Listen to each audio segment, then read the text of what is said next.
మీది కాదా అల్లర్లు చేసే పద్ధతి మీది కాదా? మీ ఆది నాయకుడి దగ్గర నుంచి మీ వరకు కూడా గొడ్డలకున్న సంబంధాలు మీరు తెచ్చుకోలేకపోతున్నారు.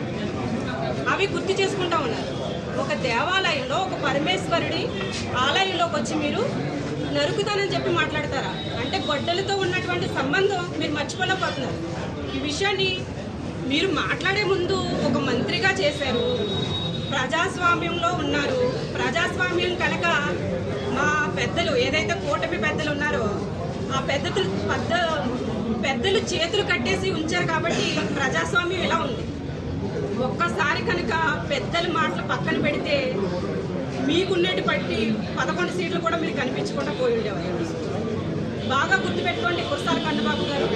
అభివృద్ధి జరుగుతున్న కాకినాడ రూరల్లో మీరు అల్లరి మోకలికి తెరతీస్తున్నారు. కొత్తగా హిందూ మతం అనే పేరుతో మళ్ళీ మీరు తెరతీయడం అనేది దీన్ని మేము తీవ్రంగా ఖండిస్తున్నాం. మీకు ఏ విధమైన అర్హత, హిందువుల పట్ల మాట్లాడే అర్హత మీకు ఏ విధంగా లేదు. ఇంకో విషయం ఏంటంటే జనసేన వీర మహిళ తిమ్మాపురం గ్రామంలో దౌర్జన్యం అని చెప్పి మీరు వీడియో క్లిప్ను అస్తమానికి రిపీటెడ్గా వీడియో ద్వారా వేయిస్తున్నారు. నేను దానికి ఒక సమాధానం చెప్తాను. జనసేన వీర మహిళకు ముందు ఆమె మహిళ మీద చెయ్యేస్తే వీర మహిళకు ముందు మహిళ అన్న విషయాన్ని మీరు గుర్తుపెట్టుకోండి. తన్నడం కాదు, తోలు తీసి ఆరేస్తాం. ఈ విషయాన్ని గుర్తుపెట్టుకోండి. కాబట్టి కన్నబాబు గారు, అభివృద్ధి జరుగుతున్న కాకినాడ రూరల్ నియోజకవర్గంలో పంతం నానాజీ గారి ఆధ్వర్యంలో అభివృద్ధితో కాకినాడ రూరల్ వికసిస్తుంది. దేశంలో నరేంద్ర మోడీ గారి ఆశయాలు కాకినాడ రూరల్లో ప్రారంభమయ్యాయి.